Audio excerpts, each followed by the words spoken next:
Te he mauri ora ki te tai au, te he mauri ora ki te whai au, te he mauri ora ki te ao marama, he toi rangi, he toi matua, he toi tangata ki au e, ti he wa mauri ora ko te hui tēnei, e mihi atu nei. This week on The Hui. What a year we've had. In our final episode of 2023, The Hui looks back on our most powerful stories through the eyes of our reporting team.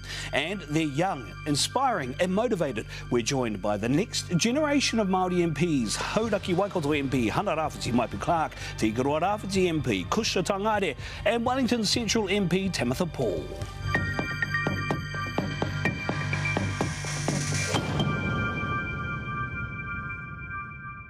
Ngā mate pūrara I te motu whānui, hara mai haere. Tātou kei te hāhatanga o te whenua ti hewa mauri ora.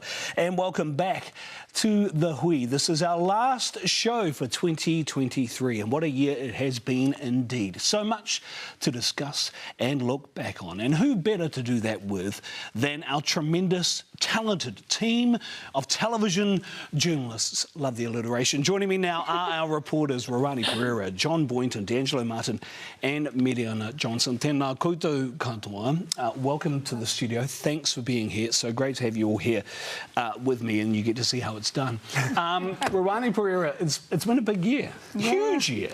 Absolutely. I mean, gosh, cyclones, wars, elections, let's not forget that one. Yeah, huge. And I guess I've been on the show, this is my 8th year now. I've been on the show since its inception, and I guess that just shows that it's kind of one of the best jobs as a journalist on telly. And one of the most important things, I think, being on a show for that long is the connections you make to the whānau that we meet. We don't just drop in and out of their lives. We're there, we're in their homes, they're sharing the most, deepest tragic things. And, came to Tai, met him last year, did the interview with his mother, Nairi, which was beautiful after he was killed in Ukraine earlier this year. Kura Weinshank, like travesty of justice that happened to her and affected her so much. But we've been following that story since 2018, got some kind of way of resolution for her. And just a really, really big, sad story was the elite axeman, Jason Wynyard. One of our greatest, possibly actually our greatest Māori athlete in Jason Wynyard. Absolutely. That was such a sad story. And got a lot of attention as a result of what he had to go through in the later part of his life. Yeah. So we met him last year as he was making a comeback after stem cell surgery, and he basically couldn't walk. And so we're looking at him trying to get his 10th world title. And then, got a text message from him, Ru, can you give me a call? I've got something to discuss. And he wanted to share his story of misdiagnosis, what it's like in the health system for Māori, and he had something to say and shared it with us. Nā reire te wiki a tiro hia ake e tātou, ko ngā hua I puta I ngā mahi, a Ru I tēnei tau. He showed everyone how good he is by winning Timber Sports 9 times, His whole life flashed before me. He was wrong from the start. We weren't allowed to bury there. That was only for the park out. I hope that our future is more inclusive. This is our town hall. This is our library. This is everything. This is our hospital. This is all of that.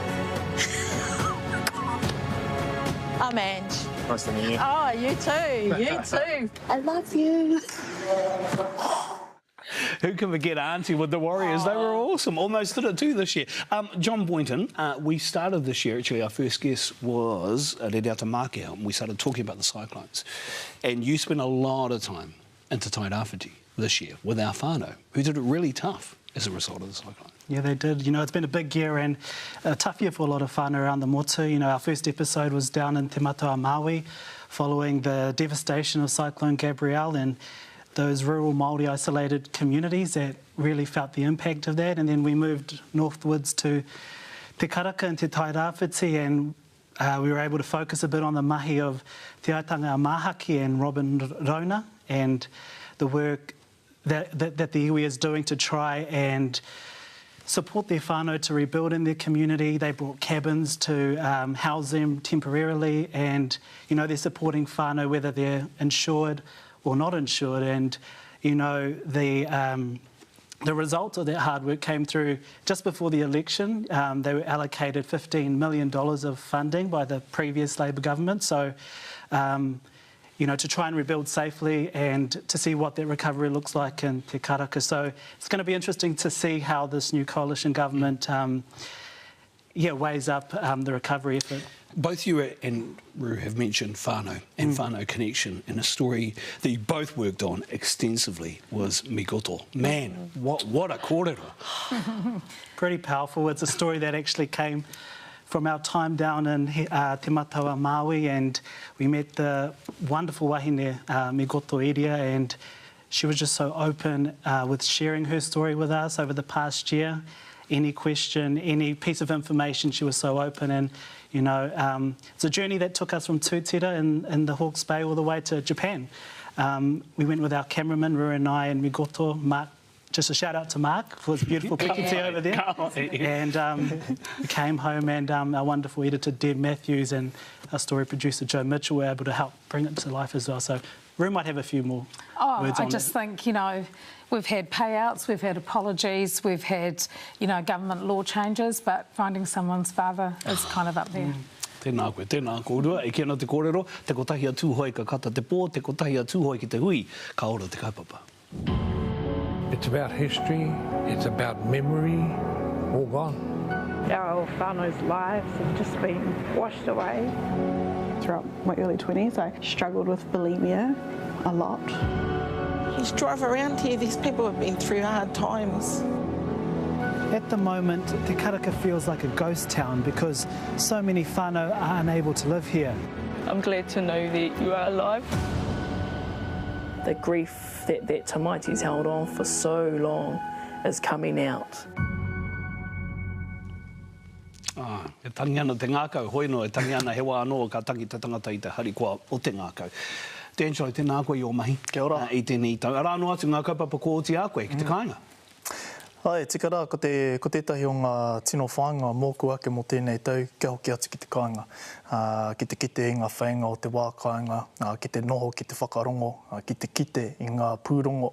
E hara i te mea ka whakahirahira ko ene o ngā pūhoro ki te tūmata whānui engari ki au nei, ka titia ki te ngākau nā reira. Mō tēnei o ngā huatanga te hoki ki te kāinga, te kite i taku whānau, e mahi ana i wā rātou mahi nā runga i te upoko pakaru, koe nei tāku nōku te whiwhi, nōku te waimarie, te noho ki wēnei o ngā mahi, kairi poata nei, te hoki atu ki taku whānau. Me te whakarongo atu ki etai o ngā take kare anō nei kia whakapāhotia ki te motu whānui. Nā reira, ko tāku i tēnei wā, te whakarongo tonu ki a rātou nawe, ki wā rātou nei take, me hei a te tau e tūmai nei, ka hoki atu ai. Tērā hoki tētahi pūrongo i puta whānui, ne? I a te kitea. Anā ko te pūrongo e pāna ki te Grace Foundation, tērā pūrongo nui i mahia e koe. Me te mihi i te pai, i te whakatatukitanga rā i te kaupapa. Ka huria ki te reo tāhai whenua. Yeah, it was a great opportunity for me to be able to sit amongst the Grace Foundation and just to receive the exclusiveness and the exclusive coverage that we got to do that story. Being only 24 and only 5 years into my reporting career, for me to be able to craft a story that was able to fulfill a whole show of Te Hui, I think is a feat. But I can't just sit here and say that I've done it all by myself. I had the likes and the awhi of my fellow reporter mates, and Joe Mitchell obviously has had a big part of that. But yeah, I was able to kind of get an insight into some of the mahi that they're doing and to help whānau. So yeah, I was blessed for that. Ka pai, harai te mea ko ngā kaupapa i te kāinga ana he tāna i whai ai, kia mātiro ake rā tātou ki ngā hua o ngā mahi pūrong, i oti, i ati. Technique beats everything. Technique will make you a champion. And how confident are you? I'm the 1% of the 1%, brother. I will never look at somebody walking with a mattress down the road or sitting outside a shop and go, ever. I'll go, got you, I know. It's a lifeline for our communities, it's a lifeline for our district. We don't know where to go from here. No one really comes this, so it's like a dead count. The work that we do here takes on all aspects of one that's broken. And it's just bringing those pieces back together. But we can make it if we put in the effort. Yeah, to use an old whakatauki, mean Māori mean. Hey, Miniana Johnson, you and I are the newbies. Yeah, we're the fresh on blood. The show. Yeah, we're the fresh blood on the show this year. You obviously contributed more than I did. But one story, the first story that you actually did was the landlocked story. I was insistent on doing that one. And it was, well, that's what struck me so much about that story. I mean, a lot of whānau have whenua blocks that are inaccessible, but the scale of it, 17,000 hectares. Oh, wow. And it's not just, people talk a lot about when it comes to whenua Māori, not being able to make money from it, it's not profitable, but actually not even being able to set foot on your own land, have that connection. It's just such a Pōti story. But yeah, I mean, there was fantastic talent, there's fantastic people in Mokai Pātea who are tirelessly driving so that their mokos can have that access to their whenua, and they were a real inspiration. And yeah, I guess it's up to this next government, because that's all in the treaty settlement process at the moment, so we'll see if their whanaunga there in Parliament might be able to get a settlement over the line, and hopefully that includes them having access to their whenua Māori. That wasn't the only story Miriana Johnson did for the Hui this year. So many other stories unleashed to the world. It was the most sacred and beautiful process. He's inspired all of us on our own reo journey and our own journeys into our Māori. There's more girls skateboarders in the skate parks here than there is boys these days. My dad died with a needle hanging out of his arm, and I was going down that road.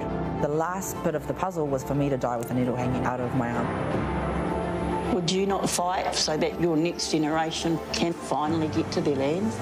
Would you not fight for that? Can't help but get a little emotional, eh? When you think about it. It's been a big year and lots of mahi. Nō reira te whānau. Tēnā koutou. Ia koutou mahi, e harai te mea mō koutou ake. Engari, mo te iwi whānau I tonu, mo Aotearoa. So thank you all very much for the mahi this year. Ngā mihi nui kia koutou katoa. Those were our reporters for the Hui today.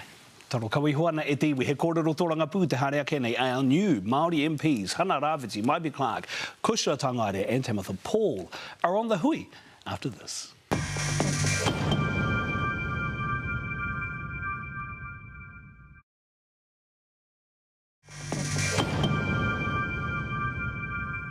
Hoki mai anō rei ngā iwi, ko te hui tēnei, ka mutu ko te tōranga pū, te iho o te hui I ai nei. It's been a massive political year, obviously with an election, and our next guests have had a massive year as well. It's brought them new jobs as MPs in Parliament. So joining us now are Hauraki Waikato MP Hana Rawhiti Maipi Clark, Ikaroa Rawhiti MP Kushra Tangare and Wellington Central MP Timothy Paul.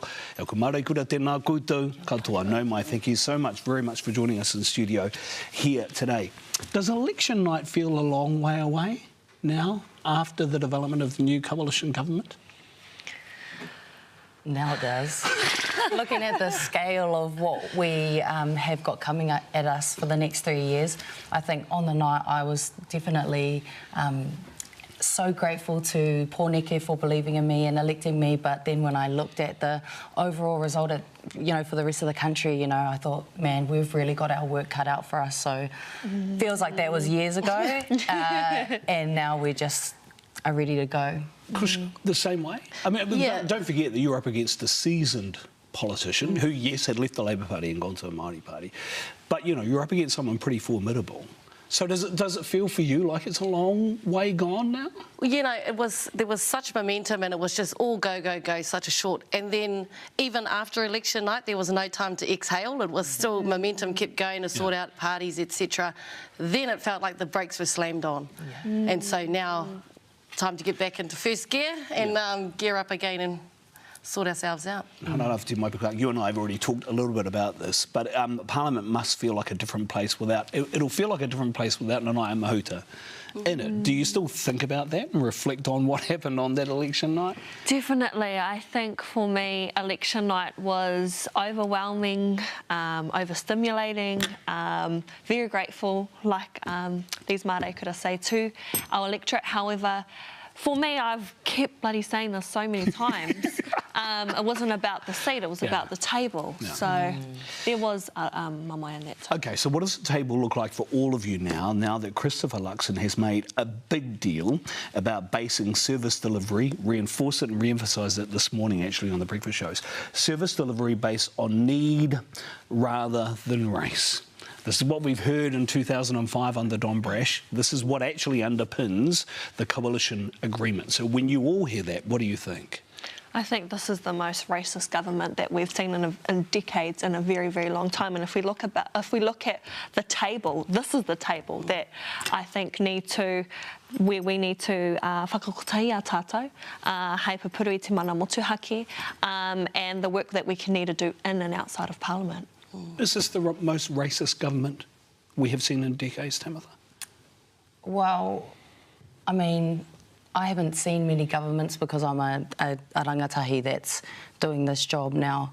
I grew up in the John Key era, and that was tough. That meant that, you know, my whānau would be working every single day, every opportunity that they could, and we still didn't have enough money to put food on the table, pay the bills. And it's going to be worse because you don't just have National and their obsession with putting profits before people. You have got ACT, who are dog whistling, that race versus need thing. It's just a racist dog whistle. And then you've got Winston Peters, who has got views that belong back in the 70s. So this is the most racist and harmful government that we've ever seen. But you also, you know, to say to the people, you have also elected some of the biggest fighters who are going to go into that house every single day and scrap for our rights and to stop them from rolling back all of the things that our people have fought for the last few decades. Yeah. What stuns me is that after an election where people highlighted the fact that the cost of living was the priority and National campaigned on the economy, they're choosing to focus on, you know, basically launch an attack on Māoritanga. And it sounds simplistic, like just the language changing names, etc., but then where will it end? And so, you know, during the campaign I said to people, naturally I would rather have been there to build on all the things that have just been acknowledged, but unfortunately we're going to have to be in there to scrap to maintain them. Tuku Morgan summed it up perfectly when he said, do not underestimate Māori, you know, and the sophistication of Māori today. How do you think that'll be made manifest then when he says those words? Well, you know, people have talked about civil unrest, but what he was talking about was the sophistication of Māori, the organisation that we have as iwi individually and as a whole, as a people. And, you know, they talked about the economy. Māori are worth 70 billion to our economy, so we are a strong force. It's not just merely going to be protests, it's going to be court action if need be. How do we do with all of you? I mean, everyone will say you're in opposition, so your ability to be able to affect things will be very limited. So how do we do that then, the thing that Kushla is just talking about now? How do we come together with all you three to be able to do that together as an iwi? Well, the most important thing for me and for the Greens for the next 3 years is, first of all, this is going to be a one-term government that we have got right now. Enjoy it and do what you can because it will be your last, is my message to the government. Secondly, I think that we've got an opportunity here to really lay some groundwork, some important foundations to make way for policies that we want to see after this 3 years. So a wealth tax, a capital gains tax, looking at our tax system, looking at te tiriti, how we can better implement that, and also all of the other things that we campaigned on and have in common. We have a lot in common because we put whānau people and the environment first, and so I think the next 3 years we can be really radical with the ideas that we're socialising. There's some big issues, right? So, for example, in 2006, almost 40% of wahine Māori smoked. Now the latest count, I think, is at 18%. Given the coalition agreement, that could be susceptible. The new government is planning on relaxing the rules around oil exploration in practical terms. These are big issues. How will you look to work with others to be able to give voice to these issues on behalf of te iwi Māori? I think for me, when it's taken a long time, not a long time, but I guess it's it's a lot to take in and it's a lot to digest how much they are attacking. They're attacking our kura, our tamariki, they're attacking our taiao, they're attacking our fisheries, they're attacking our health, they're attacking our reo. There's nothing that they're not attacking, so we need to hold that front line very, very strong, not with just in Parliament, but when we're looking at for something as simple as Rawiri not wearing a tie. Now you've got everyone not wearing a tie. Policy is not just changed on paper, but also the mahi you do outside. And I think that's the kind of inspiration and the kind of lead that you'll see from us three sitting right And here. how do you think you'll be able to do that individually over the next 3 years as the MP for Hauraki Waikato?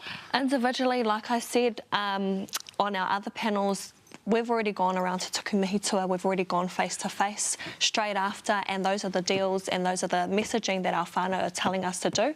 So when we look at our paukai, when we look at our kingitanga mahi, they're really set to go with us. Kusha, again, Te Tairāwhiti has been hit by weather events and slash build-up has occurred recently again as well.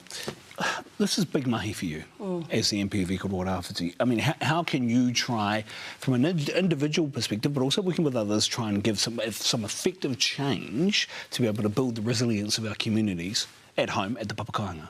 Exactly. I mean, and a big part of that is relationships, Julian? Relationships with the industries that are involved, relationships with other MPs, including opposition, you know, who are bound to serve our Ikaroa-Rāwhiti communities as well. It's also about visibility in the House.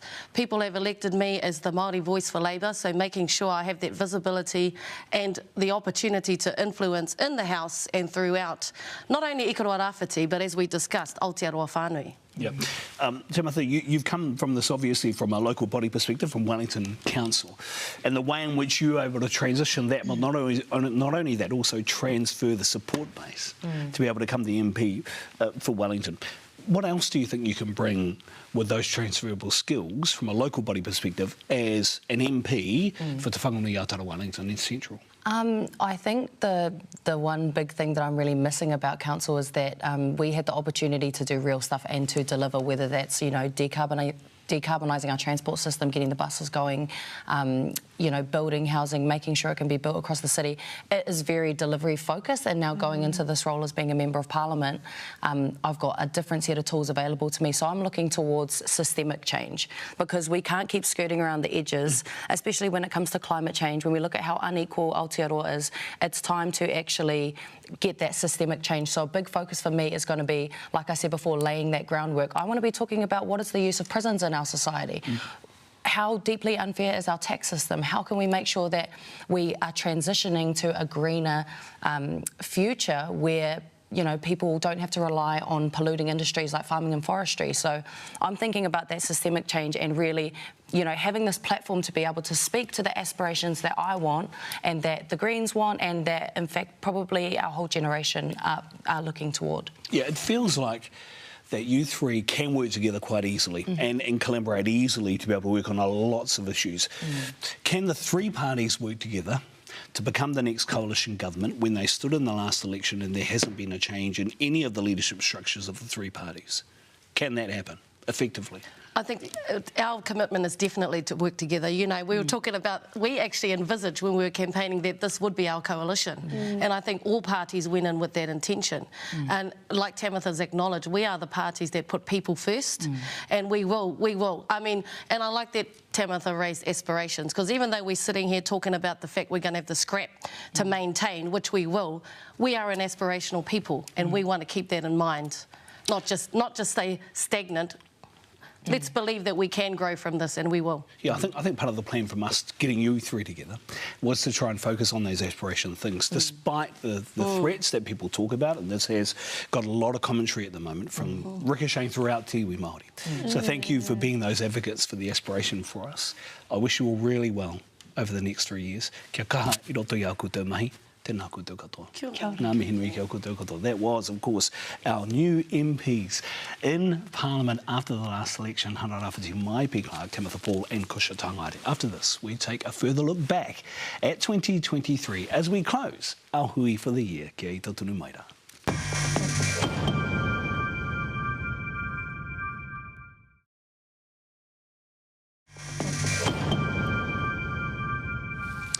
Kia ora mai anō. You can hear our political representatives are still here trying to walk out the door and talking to each other. The time is almost nigh. We are about to end the hui for 2023. Before we do, let's take a little trip down memory lane from the hui in 2023. Kia mā taki ake rā tātou. We believe that we have found your Papa o Samu Nakamoto. Imagine still holding on to thousands of hectares of your whenua Māori, but you can't get there. So did you lose everything? Yeah, I lost everything.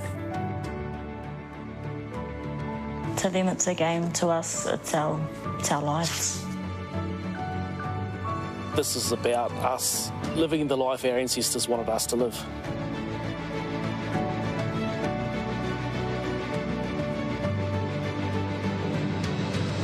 It was like the worst day of our lives. If I had my time over again, I would have stayed at home. The man who caused the crash That's can right. never be charged. That's right. Is that justice? I don't think we're ever going to get justice for this, eh?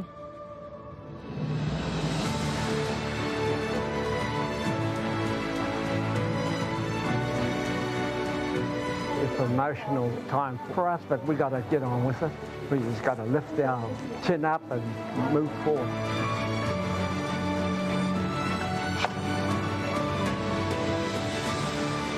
Everything that has hurt me, I brought that to the table and just released it.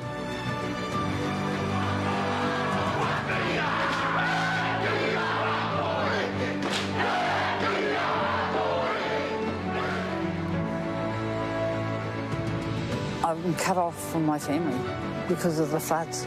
You know, I can't get through to them. You get broken down, you have to build yourself back up. Finding your mana and holding on to it.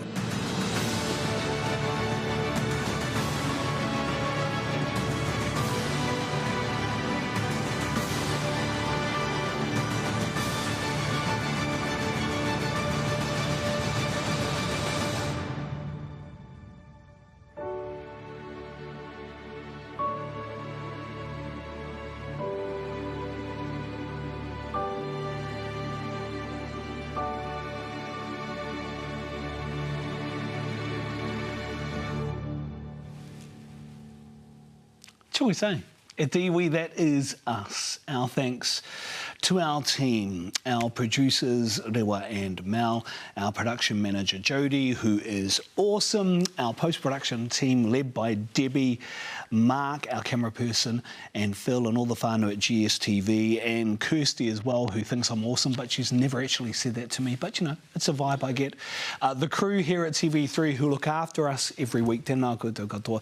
But finally, and most importantly, a big thank you to you, our loyal audience. We really appreciate your support and continued engagement with the program. And we can announce that we will be back in 2024. Unfortunately, it may mean that you have the same host. So to all the haters, you're welcome. So, until March the 4th, 2024, e ngā iwi, kia mau ki te tūranga o Taputapu Atea, haumi e, hui e, taiki e.